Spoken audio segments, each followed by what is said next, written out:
Ned and I are in agreement that we think that ADHD may be an evolutionary adaptation that allows people in the modern world, which is very distraction filled, to hyper focus. And it may be a way of actually driving people towards flow. Welcome to Flow Radio.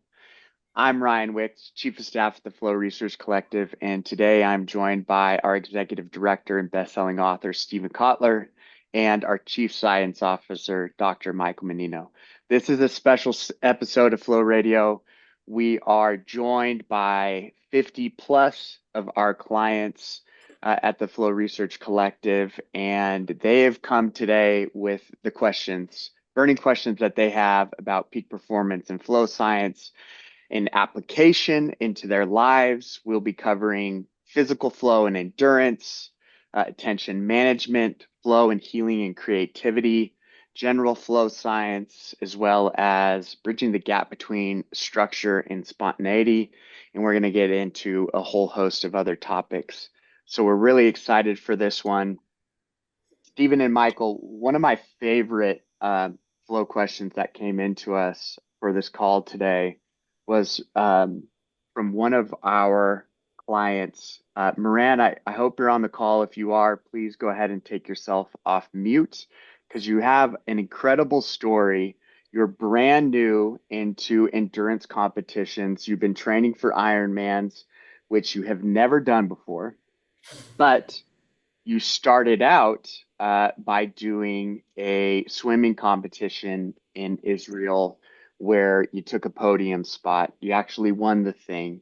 And Stephen and Michael, the question that comes up is, in that, Moran points to writing a very detailed script for their competition, which is something that I had never heard of from an endurance athlete. And I know there's some literature out there about boredom being kind of the enemy in endurance, this crisis moment when an endurance athlete finds boredom, when they're on the trail or in the swim, that could be a crisis point. It was And I'm triathlon, but curious. not just swimming. Sorry. Okay, It was yes, a Olympic triathlon championship in Israel. And yeah, I just made like 5 pages with all the crucial moments, what I'm going to do in each moment, how I'm going to think, all the transitioning between the swimming to biking to running. And it really helped me. Like I was in flow, I think, for 2 hours and a half. And I just broke I ran 10 kilometers in the end.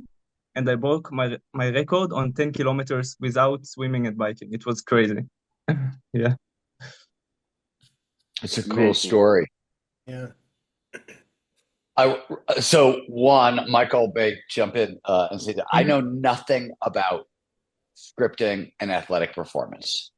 I really don't. It's a new concept that I haven't heard before, but off the top of my hands, I would assume it has some of the same properties of visualization in that it aids pattern recognition.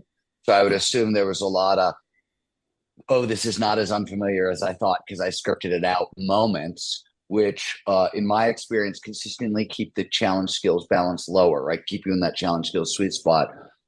Which to me, like just listening to the story, that's the first thing I think that it would work for that. I wonder what would happen if you get off script, right? If your body starts to deviate from what you've sort of planned and what happens then, Yeah. and does that screw you up in that situation more? I don't, again, So I'm freestyling because I don't know.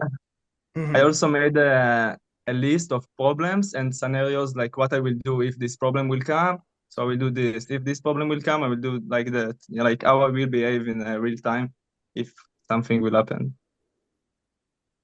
Yeah. It's very spec ops. My Navy SEAL friends would be like, "Oh yeah, that sounds Yeah, like mission planning." Right. I've been in the army in Israel, so yeah. Oh, wow. Yeah. Moran, have you found that? Are you adding to that list of different scenarios that could go wrong for you? Or are you finding that's expanding as you're continuing to train? Can you ask again? Yeah, are you finding that that list of different scenarios that could potentially go wrong for you, things to be ready for, is it expanding? Are you whittling it down? Is it becoming more refined over time? Yeah, it's helping with the confidence also. Like, I know that even if something will change and will not be exactly like the script that I made, so I will know what to do. Yeah, and I'm preparing on it also. So Yeah. Well, one thing I'll add, because it's a cool detail, when it comes to athletics, I don't know if it's true across the boards. So I've said this before. There was in the '90s, flow scientists spent so much of the freaking decade arguing about what we meant by the challenge skills balance and what factors go into it. And there's actually an entire textbook where like half of the articles are about this question. And one of the really interesting studies on that question was done by Susan Jackson. It's actually on Csikszentmihalyi, I believe. It's actually in Flow and Sports, their book together. And they found that with athletes, 81% of what they mean by the challenge skills balance and staying in that sweet spot with professional athletes is confidence. Now, important caveat here is once you get to a level of professional athletes, talent starts to equal out.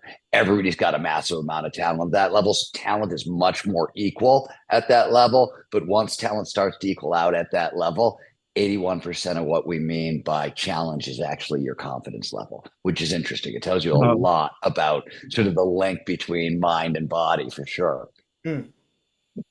crazy. Yeah, Stephen, when I Even read though this I don't question, think, yeah, sorry, sorry. Moran, I cut you off. No, even though I don't think I got to my maximum talent because I started like 1 year ago. Just yeah. It's a cool idea. I want to hear progress reports as we keep going. Like it's a neat Yeah. idea. This sounds like a really cool living experiment to run at some point. This is a good bridge for us. Scott Rowley, who's on the call today. Thank you, Moran, for sharing your story. Scott, you were pointing to in your question about flow triggers, because that's what we're speaking about right now, clear goals, about clear goals in skiing. I was wondering, could you take yourself off of mute and share a little bit more about your process there and ask a question to Stephen Michael about it? Ryan, can you remind me the goal specifically or the question? Yeah, what I see here that you turned into me is just clear goals in skiing. You had another good question about entrepreneurship and creativity later down the line, but I know how good of a skier you are. You might not count yourself as elite, but I do. So what's your process of setting clear goals in a season and a given session? How are you thinking about it and conceptualizing it? Yeah, it was more out of curiosity from Stephen and Mannino here and how clear goals can help amplify performance when it comes to skiing specifically. Stephen, you write about sending it in our country and progressively doing more challenging tricks as the season goes on. And I'm curious how visualization and your goal stack influenced your progression throughout that season and how you're taking those principles to build upon that momentum as we go into another radical season ahead. It's interesting. And when it comes to goal setting, I have noticed there's a big difference. And I don't know if this is across the line between knowledge workers and creatives. And I fall on more on the creative side. And what the difference I've noticed is that, for example, knowledge workers like to do things like set financial goals. I've seen this in a lot of people goal setting, their high hard goals. I want to make $1 million or things like that. I could never, I would never do that.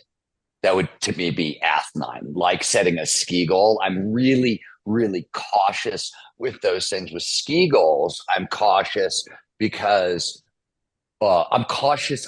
Season-wise ski goals are easier than like daily ski goals. Like clear goals on a daily basis are very dangerous for me because I'll set the goal ahead of time, show up at the ski slope, and if the conditions aren't right, if my energy level isn't right, if I'm not like when I'm doing dumb and dangerous things on a mountain, I want to be in flow and performing my best before I'm trying them because I've spent so much time in the hospital, right? So it's a weird, I'm cautious with setting clear goals on the mountain. But I'm willing to sort of set season goals. But even then, it's too easy to end up in the hospital that way. Financial goals, I find, are the same thing for me. They actually kick up too much pressure, and they create too much anxiety. So I don't get the motivation. I find it demotivating, and it keeps me out of the challenge skills sweet spot.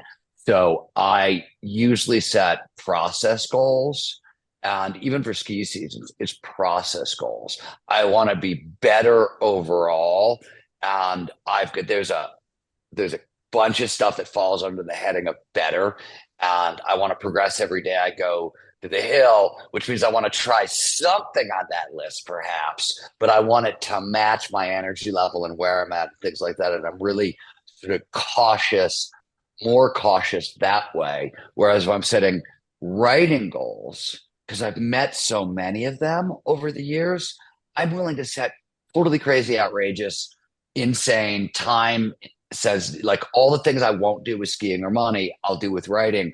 I've got so much confidence in my ability to meet those goals. Does that make sense? So I sort of I think about it in categories, and I'm always thinking about stress levels and how this is going to impact anxiety over time as much as it's going to impact motivation. Because if it gives me a boost in motivation, but it cranks up anxiety too much, it's not going to do me any good, because the motivation won't get me into flow. And then I'll be left frustrated, and it'll send me backwards, if that makes sense. It's a long, complicated answer. Was that useful to anyone? No, that makes total sense. It definitely resonates pretty deeply with me as I start looking at the season ahead. And I've got some pretty bold, gnarly zones that I want to go shredding in. And I know there's a lot of dependencies. I think are a big thing that you noted to here, Stephen, in that I have team dependencies. Like, my team has to be really healthy and ready to fire on that day. There's condition dependencies. The snow has to be stable and bomber and ready to go. And if I'm just attached to the outcome, that external reward of shredding something gnarly, the probability that I get let down on January 5th when I set the clear goal for is pretty fucking high. Right? It's really freaking high. But with skiing, it's in sports, I can see it. I mean, I don't even know if you get to do it in bad ball sports, because maybe something like track and field, where you can control so many of the conditions, but skiing, surfing, especially the things, I know how you ski. You know what I mean? I ski similar stuff. You ski way gnarlier stuff sometimes, but there's 2 million variables.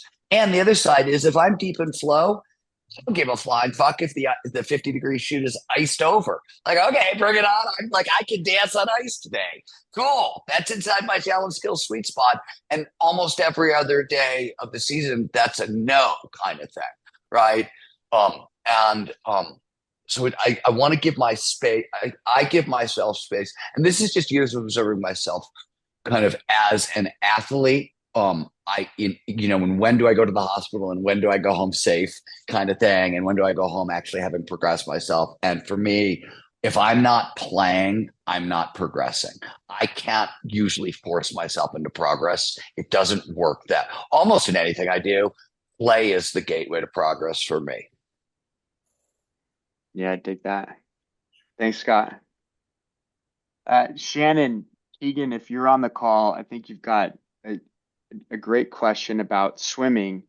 And I wanted to see if you'd be willing to take yourself off of mute and ask Stephen and Michael your question. Hello. Hi. I'm an endurance swimmer. I've done 3 swims over 20 hours. And so swimming is my most familiar place of flow. And so I'm just kind of curious. In the course, we talk a lot about kind of pockets of endurance, and I'm just starting to dabble in getting into the section of how to have stretches of flow and how to optimize that. But I'm just kind of curious what the research shows as far as what's possible for enduring flow, I think is the short all right. That's interesting. So I wish I had an easy answer for you. And I'm going to give you a complicated, we don't know answer. But let me start at what we should know, and then let me tell you all the things that happen on the other side of it. The core neurochemicals at the heart of flow are dopamine and norepinephrine, and they have a peak concentration life in the brain that is 20 minutes long. And so there's a limited supply, which is why on average flow states are like 90 minutes long for most people. But I've seen them stretch out startup teams heading towards launch. Every time they come back to work, it's group flow all day long. It's group flow all day long. And even stories like Jack Kerouac rode on the road. Yes, there was crystal meth involved, but he rode on the road in a 3-week speed-driven flow state. And it's clearly a flow state. Like, you go back in the literature, you're like, okay, without the speed, I had a similar experience when I was writing Small Furry Prayer, where I wrote most of that book over a 3-week stretch.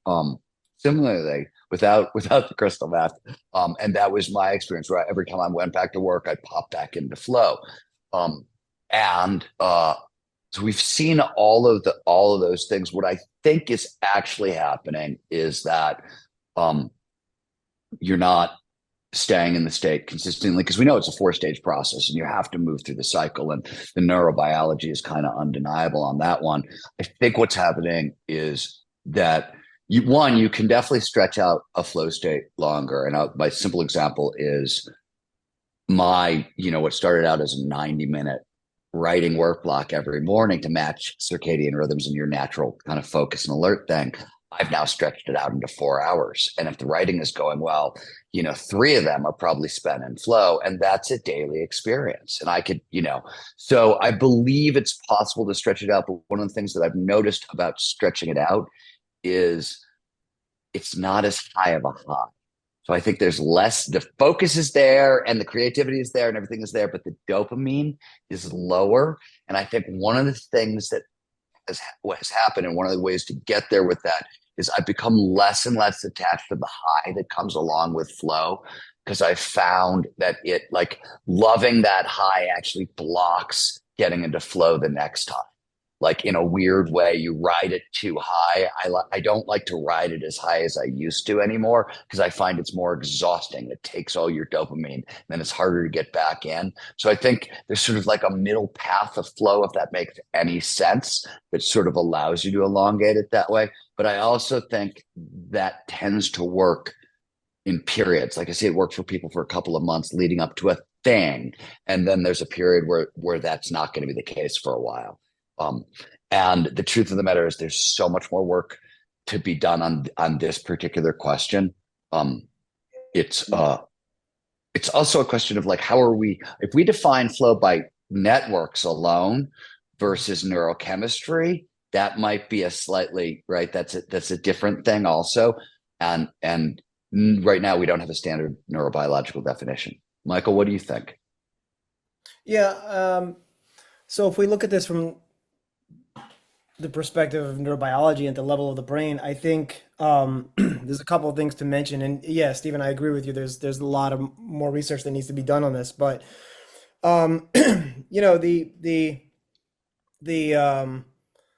the outcomes of flow, right? The creativity, the optimal performance, some of the physiological outcomes of flow, those might be rather short-lived, I think. And we look at the energy efficiency of the brain, right? In flow can be we talk about it as an uber level of cognitive control. That is, the brain goes through these gears and then reaches the highest gear, which is a flow state, which is either this optimal state of cognitive control, a high level, and the brain just doesn't go from like first gear to sixth gear. The brain finds this difficult to reach state, and it goes through these stages to get to that state. And going through those stages is costly, right? In terms of compute. If you think about like the brain's computation and the information processing that's going on in the brain. So that might not be optimal for the outcomes of flow, like sustaining optimal performance or more creativity or something like that. And then I would say the other thing is switching activities. Now, I know that's difficult when you're doing an endurance with one sport like swimming, but back to Stephen's example, doing writing, then maybe, translating that flow into other activities, if you have like sort of secondary flow activities, and then coming back to that, you can I've at least experienced anecdotally that I can extend my flow state over longer periods of time, like 3, 4, 5 hours, if I'm sort of like switching between my favorite activities. It helps me endure longer the flow state. So, but yeah, I agreed. It's a cyclical process, and that might have something to do with like getting through frustration, and then getting through release, and the recovery, and things like that. So yeah. I want to speak into what Michael just said for half a second, because it's something I played with, because you touched on it. So one of the things I've discovered is, since I started sketching again, like 3 years ago, and I sort of made a drawing a day for 3 years, for a bunch of different reasons, but I wanted more flow activities. I now will do that between tasks. So I'll be in flow writing, and like I'll go to drawing, but only for like a 5-minute refresher. Like I make these like lightning drawings kind of thing between task switching as a refresher. And Michael is absolutely right. It can really prolong a flow state. Yeah, and you might so that's something to experiment with, folks. Right, exactly. Can I just Yeah. color this question with a couple things? So in marathon swimming, you feed every 30 minutes. You kind of go from this immersed, like tense deprived state for swim in the act of swimming, and then every 30 minutes you're kind of contacting with humans and like it almost refreshes it. So it's been fascinating to me to observe just in my own swims, just like how I think you like the re-entry to the flow period, like it's intermittent throughout the course of a really long swim. But what's even more fascinating to me is at the end of the swim, I feel like I can be in a flow state for hours, like days after that. I flow kind of like in like just like anything could happen to me. I've had my flight canceled and just been like, okay, like that kind of thing, which is really cool. So I'm curious about, one, just the act of swimming, in an easeful manner in like an extended period of time, how much I guess I can promote that as the activity to drive flow, right? And that maybe can be discussed outside this call. I'm sure there's other questions. Yeah, I think that's all I had to say. One thing that is worth pointing out, and this is definitely true with physical activities, the same Teresa Motley at Harvard found that the heightened creativity and possibly mood that you get in a flow state will outlast a flow state by a day, maybe two. So some of that afterglow effect is that. I find that the afterflow can be very fragile. Like it'll last, but it's easy to puncture it. If you can maintain it through a canceled flight, I don't know if I have that much skill. So one more comment on this. So if you think about some of the neurobiology of falling in love and being in love, which Helen Fisher has done. Stephen, we've talked about this before. You get a whole, you're in love and which, by the way, has similar neurobiology to doing cocaine. Studies have shown actually similar neurotransmitters, similar networks involved, and things like that. But if you imagine like all of these chemicals are released in your brain when you're first falling in love, and then sort of different kinds of chemicals, neurotransmitters take over after that initial lust, quote unquote, lasts, and then other chemicals take over for longer periods of time, like oxytocin, which is about trust and closeness and things like that. So I think there's an analogy in the research of endurance and flow that we'll probably find with some of the different kinds of neurotransmitters taking over. Wow.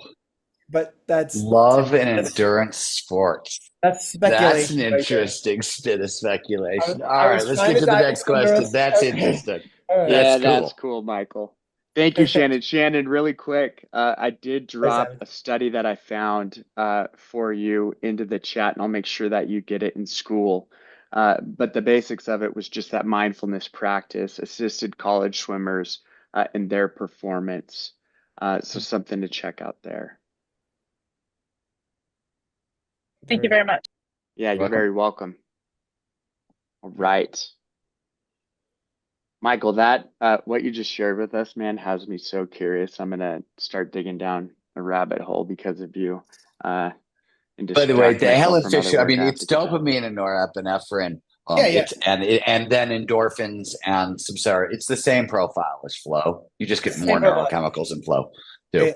Yeah, yeah. And I was also thinking about the runner's high. Like there's been some, Stephen, we talked about this. There's been some research on, endocannabinoid release, which we now know, and we also speculated, and that's sort of being proven out in our paper, First Few Seconds of Flow, and how that factors out into longer marathons and ultra marathons and things like that. Mm-hmm. All right. Wesley, Wes Fab, I believe you're on the call in Sydney, Australia. You had a really interesting question. Neurodivergence, Stephen, just keeps coming up in conversations that we're having.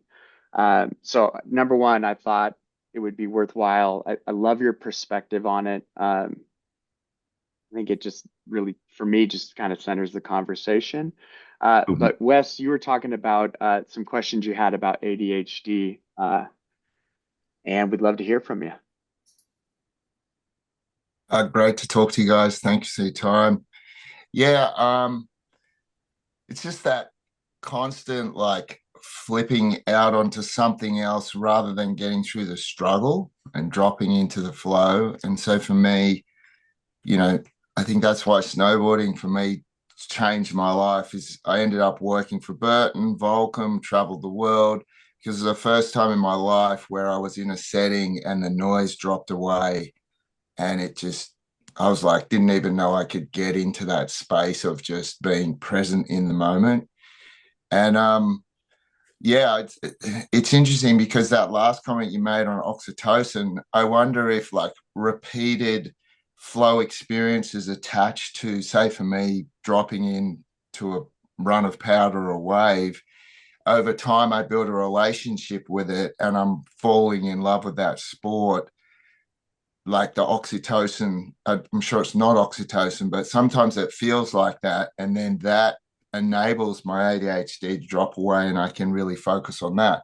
And I'm trying to bring that obviously to what the world more traditionally would call productivity, and sometimes it doesn't land. So I feel like I need this real existential experience to anchor and keep me on track. Otherwise, the distractions and the noise are there. And the work I'm trying to do with PNCC is to take people on immersive trips in snowboarding and surfing with elite athletes and give them a taste of this. But then after what I heard you just say, I'm wondering if I'm going to take them too high into the peak of flow, and it should be a more mellow, sort of long-standing thing. So yeah, anyway, there's a lot there, but I find that flow's really powerful for me with ADHD, but I can just get excited about too many things and then I'm not staying on task.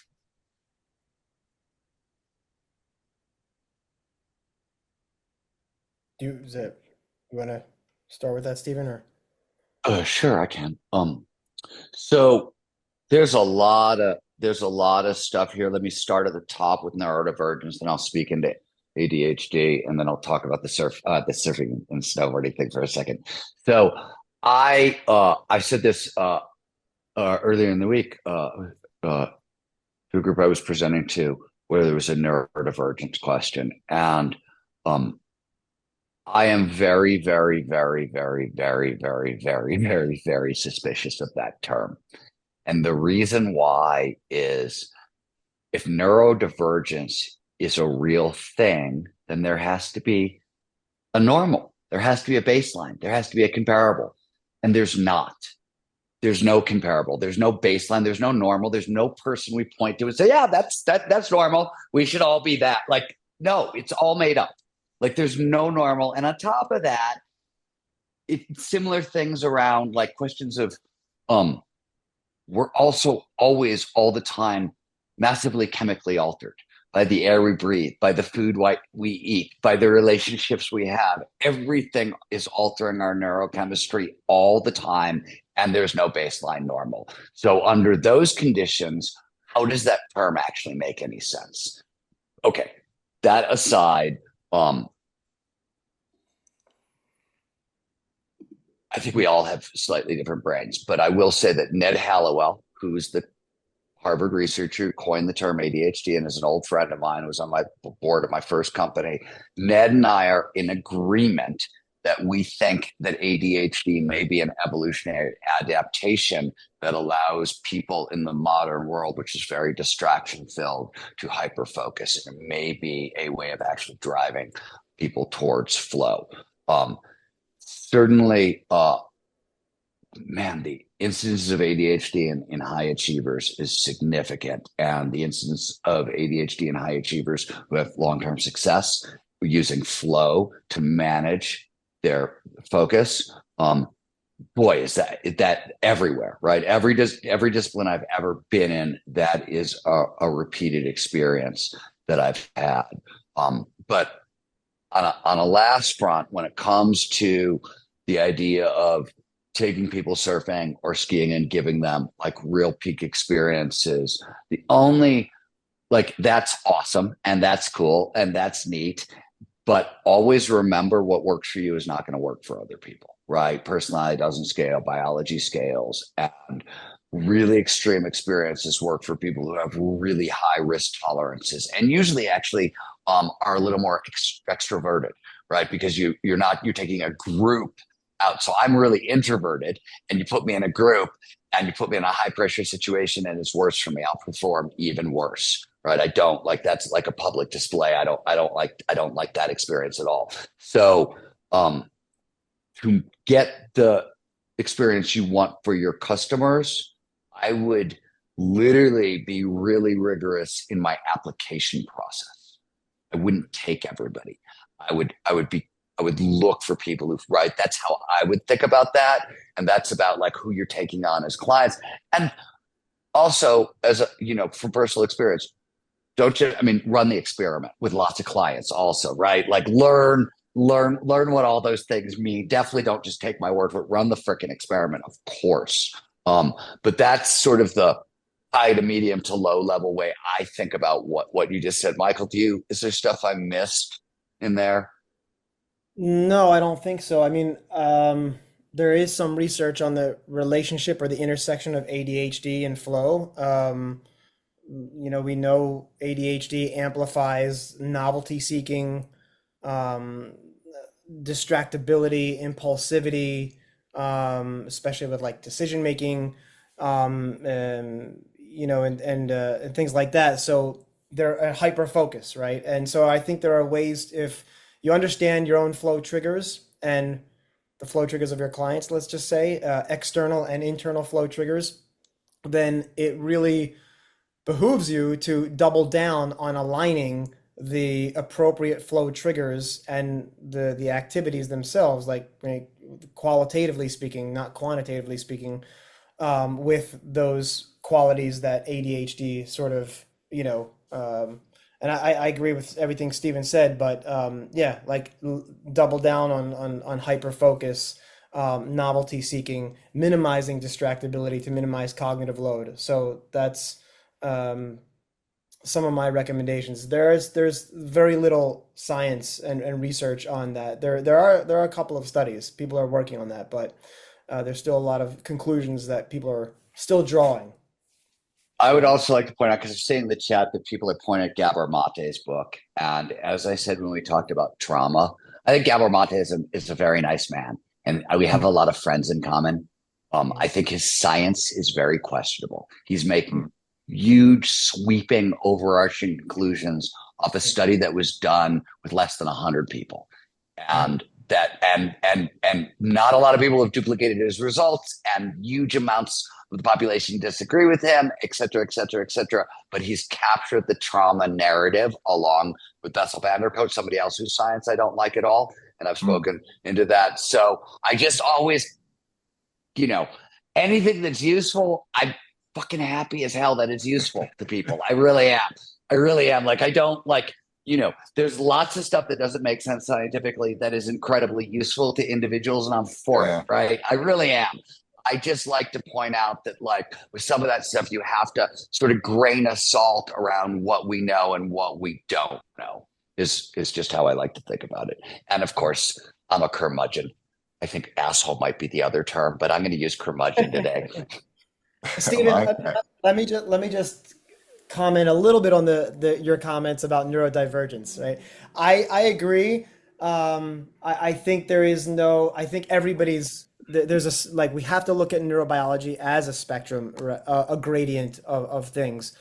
The brain is a self-organizing, complex, adaptive system, and there is no normal. You can do studies with quote unquote healthy controls, and neurotypical people based on the question that you're asking, right? And if you're asking a different question and testing a different hypothesis, then you would focus the lens there, and you can't do between comparisons with like sometimes you can, like systematic reviews. But I mean, the problem, even the neurotypical, like, what does that freaking mean? Like, if you had trauma as a child and your brains work differently, or you have addiction in your family, like all these things would be on that. Nobody gets out of here alive, and nobody's brain works normally, like at all. Everybody's broken under the hood in some which way.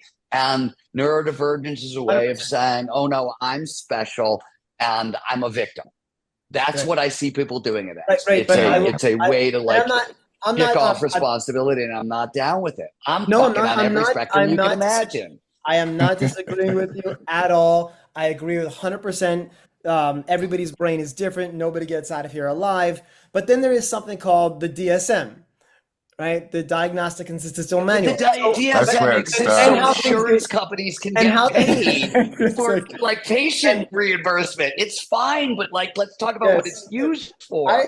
Insurance companies use that so they can get paid. That's what that is. Very big controversy about how things get classified in there. Very, very big. Very for sure. But it reminds me of, like, I have this analogy where you stand at a beach and you go, wow, isn't that beautiful? And I think to myself, sometimes I get into this point where I'm going to count where all the pieces, grains of sand are, and make sure that they're on the right spots. When I come back tomorrow, it's, the right place. You would never do that. You just like look at the big picture. And I think that's the same with the brain. It's so complex. Like trying to work out if the grains of sand are in a different spot, who cares? You look at it, it's a beach, it's great, whatever. Like, I think we get caught up in the minutiae too much. It's also, Michael says something really important that I think is the real empowering fact here, which is our brains are complex adaptive systems, right? Mm-hmm. What do we know about peak performance? What do we know about resilience? All those things. What's at the center of all that? Adaptive flexibility. What do you give up when you put a label on something? Yeah, adaptive flexibility. That's exactly what you're giving up.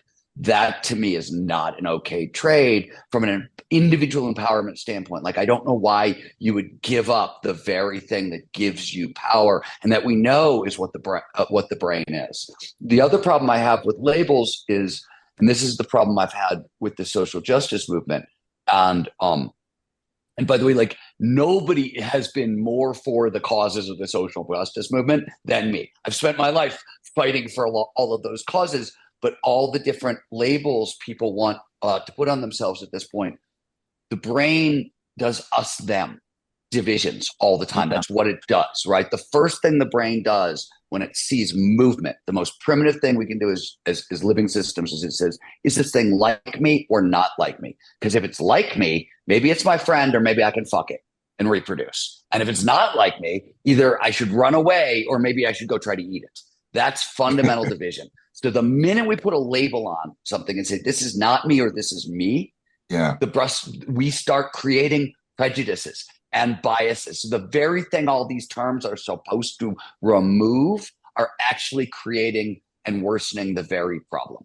And that's just simple neurobiology. And I'm not even like, this isn't even whiz-bang shit.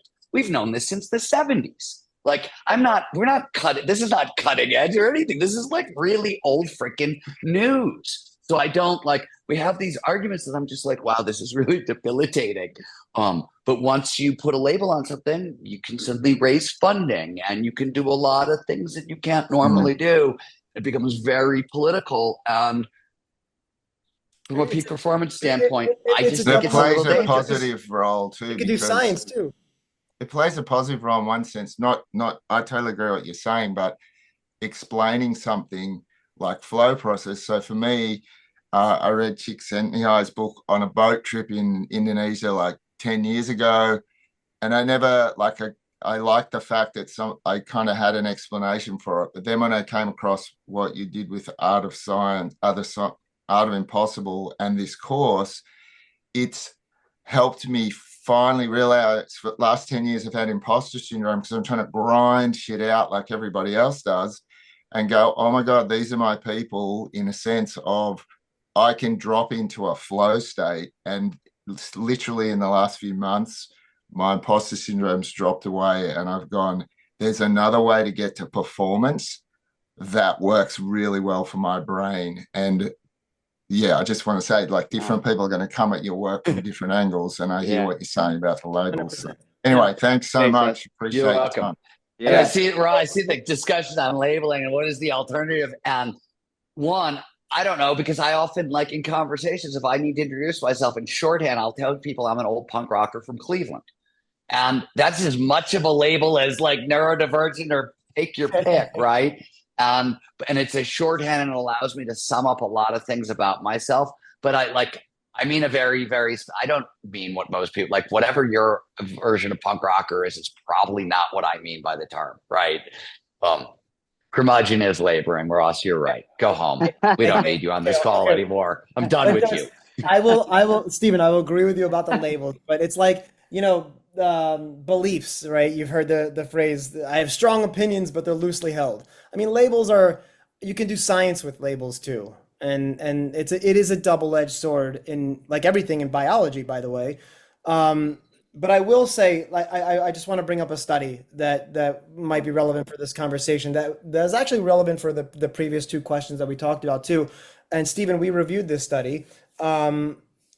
This study came out questioning some of the frameworks that people are using to test flow in labs. Right. And they wrote up a new study with new kinds of methods and new techniques and a new checklist to get better results for flow research. And there is good results, but there's some, as we know, everybody knows, there's some conflicting, as in everything. Flow is relatively new. Flow neuroscience is even more so. So in this study, what they did, one of the main things that they did was they looked at, like, for example, the challenge skills balance. We talk a lot about the quantity, right? It has to be 4%, and there's a quantitative aspect to getting the challenge skills balance right to get into flow.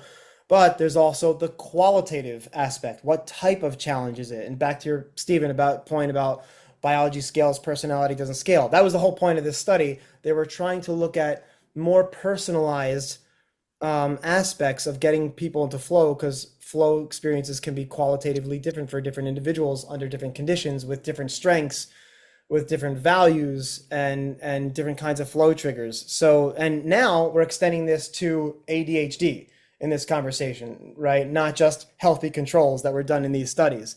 So it really is, this paper is excellent, and the research is making great progress, I'll tell everybody, about changing and optimizing and adjusting the methodology by which not only people get into flow anecdotally, and we train that here at the Flow Research Collective, but the way they're doing it in research, right? Doing basic science. And that's really a very good thing. Stephen, you've been saying this is all your work is based, like, what about the task that you're doing? What about the intrinsic motivation you have for the task that you're doing? And so on and so forth. What about your brain networks and how things are different in your brain versus your brain? All matter, right? And now the science is catching up to that. So that's really good.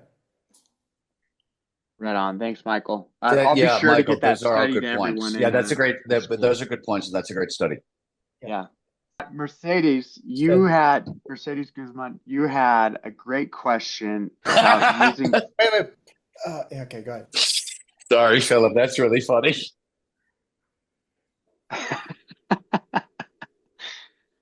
Yes. By the way, thank you for sharing that. Mercedes, you had a great question about using flow states to nurture creativity and healing, which I think that this is a really important question. there was an important study that dropped earlier this year in Nature, especially about healing. I was hoping you could take yourself off mute and ask a question. Yes, I make the question and I don't remember what I wrote, but yes, a flow state and healing. I am a master on healing the inner child. I've been doing this for 20 years and I get into flow when I am in the healing process. And my question is, when you are in those states of just connectedness, because I do this through Zoom, is that the flow state, or is just a spiritual connection? The people feel distant transformation because I take them to childhood regression. And when they are in that stage, I can see in their eyes the connection that they're doing through that regression. So is that a flow state? Is that a spiritual state? Is that something that we can increase? I can increase. What is your take on that, Stephen? So I'm going to stay away from the inner child side of that, because you and I are just going to get into a long argument about that we're going to ignore. So we're going to leave that alone. But let me talk about what I can speak into with some knowledge. And I'm so glad you brought this up, because it's actually a caveat to where we started about the length of flow state. So this is the great book on what you're talking about, is called Helper's High. So in I want to say the early 90s, this is one of this is when we started to figure out that flow was showing up a lot of other places outside of like art and sports. And Helper's High was one of the major books. I'm blanking the man's name who wrote it all of a sudden, but they discovered there's an altruism triggered flow state known as Helper's High. And one of the very strange things about it is it will outlast flow state. So you want to talk about a really long flow state, it'll last a really long time. And it seems to be based on like what I've always said or thought. And Paul Zak, who's one of the world's leaders on scientists on oxytocin, neuroscientists on oxytocin, is a friend. We've talked about this. I think it may be, so oxytocin doesn't show up in individual flow. We know that. It does show up in group flow, and that may be what extends flow out. Back to what Michael said earlier, oxytocin's one of the things it does, right, is it makes strong feelings persist over time. Right. That's what it's sort of doing with trust and bonding and that sort of thing. So there may be I've always wondered if there's some like chronological lengthening function that comes along with oxytocin, which definitely underpins Helper's High. So that's definitely the experience. On the spiritual front, I can't answer the question because I don't know, like, what is flow and what is spirituality? Is flow not the most, for me, flow is the most spiritual experience I can have. Even like, I don't know, like, so I don't draw those lines exactly. I don't know, I don't, thank you. It is Alan Luke's. I don't know how to think into those things. And the only thing that I want to caution you about, because I see this all the time with coaches and healers and psychologists and a whole bunch of teachers. And there's studies on this. And if you read, I think it's Csikszentmihalyi who did the original work, and I think it's in his textbook on flow in education and adult development. But there's this thing that happens very commonly with teachers. So leaders in flow drive their teams into flow because flow is contagious. Sometimes I've noticed with coaches, with healers, with teachers, we know also when teachers are in flow, you would think their students would be in flow, right? And it turns out that's not true. Oftentimes when teachers are in flow, their students aren't in flow. And the reason is the challenge skills balance. I know lots of whiz bang shit about flow. So for me to get into flow while teaching it to you, I got to be out on the cutting edge. And I've lost all of you as my students. You have no idea what the fuck's going on, and you're nowhere near flow because I'm talking about like computational neuroscience, and I'm speaking a language that 11 people on the planet speak. And you're totally lost. I see this with coaches when they love their system, and I see this with healers where sometimes they're so high in flow that they have completely lost their clients. And I've been on the other end of that, where somebody is working on me and they're having this crazy flow state. And afterwards they're like, did you feel all that? I spent the whole time feeling like lonely and isolated and like this was a freak show. And what was I doing? I was wasting my money and I'm bored. and they're having some cosmic experience at my expense. Yeah. And they think they're healing, and they're high on their own supply How in a would sense. you, how So would you, how would I don't you, know. how would you You're somebody guard like me? against it. No, but Pardon me? how would you help somebody like, because I see your point. I have been in the end where the person think that everybody's in high and I'm like, please finish it now. So how would you coach me on that? Because I don't want to get into that I am in high and maybe the person is just saying, please finish. What would you tell me? Yeah, so this is one of the reasons that this is one of the reasons I'm sort of cautious around riding the high too high with flow, because that dopamine starts to distort perception a little bit. And Scott was right here. I think there's close listening, deep listening, a lot less talking, right? A lot less talking. So because one of the things that happens is talking, especially when you're in flow, you get a lot of pattern recognition, which produces even more dopamine, which takes you even farther away. So I sometimes will guard against it that way. But I always find that for me, I don't know if this is everybody, but for me, I'm always suspicious of myself when I'm in expert mode.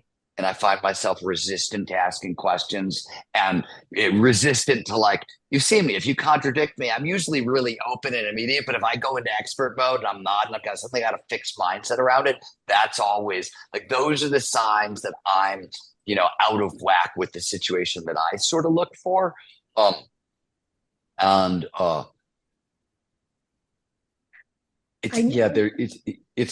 is a tricky one though.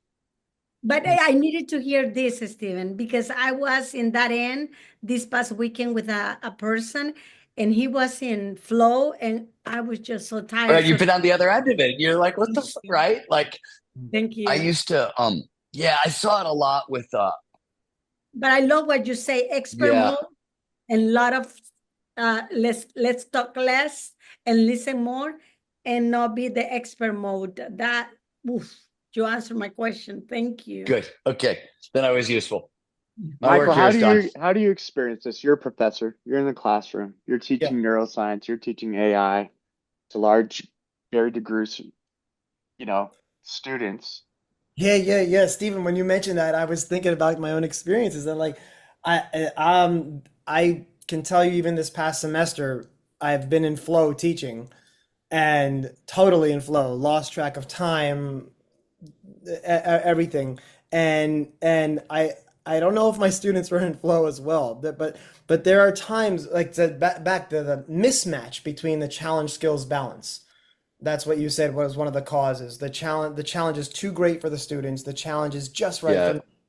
Yeah, because I mean, what's boring for a teacher, you know what I mean, is probably what their students really need. And then there's been the times when I'm on the board teaching, and I'm, and I'm getting really animated and passionate and very enthusiastic about the subject that I'm talking about. And I'm like, does this make sense to everybody? I see everybody looks like this. And so I can actually see it, and then I'll bring it back down. And I was going to mention this too, because I was thinking about this, try and get in sync with my students, because there is a lot of research on this idea of synchrony between teacher and students, and among students themselves, that actually improve learning outcomes, working memory, education. This is part of the whole field of educational neuroscience. The other thing I'll say, just speaking to some of the science here, of healing and flow states, a couple of things I jotted down. First of all, really interesting, Stephen, you mentioned altruism.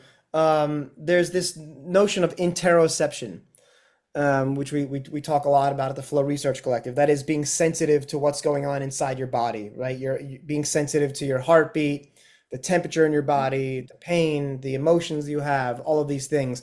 And it has been shown that that there's a correlation between higher levels of interoception and mental well-being, mental wellness, altruism even, and healing too. So there's a very real connection between your interoceptive sensitivity and awareness and your ability to get in sync with others and promote healing.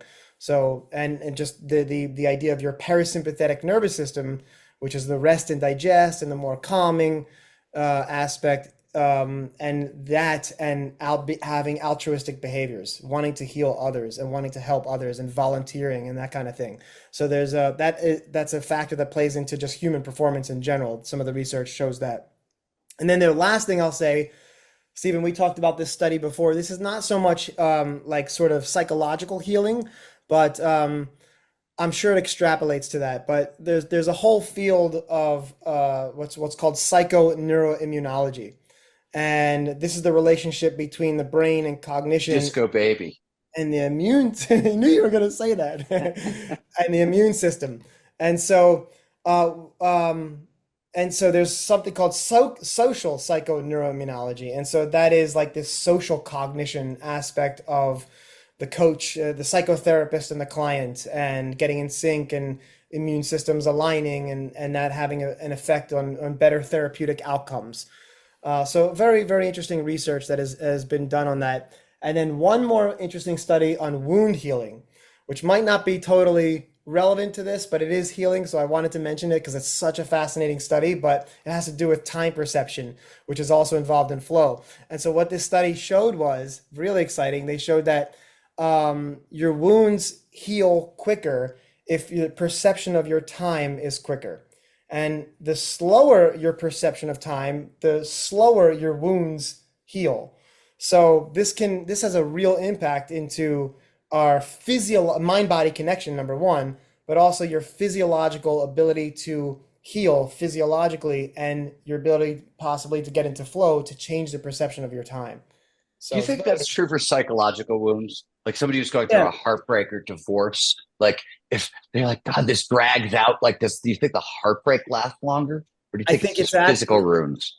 No, I think it's completely bi-directional. So you have this external event that then changes your perception of time. But if you can control your perception of time by getting into flow, then you can control or have an effect on the effect of that traumatic event. 100%. Okay. Yeah. Cool. I just want to mention that I have not been in a doctor for the past 30 years, any doctor. So I know how it is to heal myself and wounds and my children even. So thank you, doctor. Yeah. And Steve, no problem. And Stephen, you mentioned this. I'm stealing from you. You're like, you have a traumatic breakup, go jump out of a plane. And, I have said that. Right? I'm talking about the override. I guess you're right. I hadn't thought about that as a time perception thing. All right, on to the next question. Right. Again, we'll go down the rabbit hole and take nobody with us. Yeah. So Stephen and Michael, I wanted to, I know we've got to wrap things here. I got to get you both off to other places today. But I was wondering if you could end with us, because there were some questions I saw in the chat about, how do you two think about the balance between an individual and a group flow state? Are you two actively seeking group flow opportunities throughout your calendar? Is that something you're planning for? And really, what are the benefits of both? Flow begets flow begets flow, but is that something that you're taking into consideration when you're looking at your week and the different flow opportunities you have? So I've actually been giving this, I've thought about this a lot lately. I've had a lot of conversations about this. So I have to get in group flow twice a week when I work with Michael Wharton, my editor, right? And we have all kinds of rituals. I mean, we've worked together for 25 years now. So we've got all kinds of rituals to guarantee this. What I've noticed is, and Michael says the same thing. So both of us will use, to get into a really deep flow state, for me, skiing is required, or it's going to be a group flow experience with Michael. What I've found is if I'm not getting into group flow and I'm not getting into macro flow with skiing, micro flow won't cut it. And sooner or later, I'm going to end up burning out or, just getting too stressed out, something along those lines. So I have found the thing that I think about is I think of group flow as a form, as like a primary flow activity. It's that strong of an experience for me. So that's how I sort of think about it. That I need that depth of flow on a weekly basis. Otherwise, there's going to be problems. So I balance it that way. Yeah, how do you think about it, Michael? Yeah, I'll say in planning, I try to get as much interpersonal flow, let's call it, because I one of my main flow activities is ping pong, as Steven knows, and table tennis. And so my partner, we get into flow doing that as an Is activity. So this that you and Dory? yes. So if Dory ever watches this, Dory Clark, who wrote an amazing book called The Hi, Long Dory. Game, Shout and out. an amazing person. Yeah. So yes, that's great. So I try to plan that as much as possible, just because it's flow amplified. And yeah, Steven's totally right. It's like the greatest feeling on earth when you say that. And then so I think I think and a lot of my work is on social neuroscience and social cognition and interpersonal synchrony. And as a founder, we reviewed this paper called Founders Flow. We actually interviewed Corina Piefer and her student who wrote a book, did a study on founders flow and team flow in entrepreneurs. And so, really fascinating work there. So I highly recommend trying to like intentionally plan social flow, collective flow, interpersonal flow, in your activities, for sure. And Ryan and I do that too when we ski together. Yeah. We have very specific sort of rituals, which in our country talks a great deal about like those rituals and how we thought about that. Yeah, and in my family too, and my family dynamics, and with my daughter and with my wife as well. Like we have activities that we do, like listening to music together and dancing. So those are very playful, as Stephen mentioned before, but they're definitely approaching that interpersonal flow aspect. So those are huge. Right on. No, I really dig hearing that from both of you. I think it's a perfect place to end our Ask Me Anything session today. Thank you, everyone, for being on the call. Stephen and Michael, as always, thank you so much. Please, folks, check out Flow Research Collective's Flow Radio. It's our podcast. I love doing it with these two gentlemen here. And the guests that we bring on are just tremendous. So thank you, all of you on this call today, added to that. And have a wonderful new year. And we'll catch you after the holidays. Take care. Happy holidays, Happy everyone. holidays, everybody. Be safe. See you in the new year.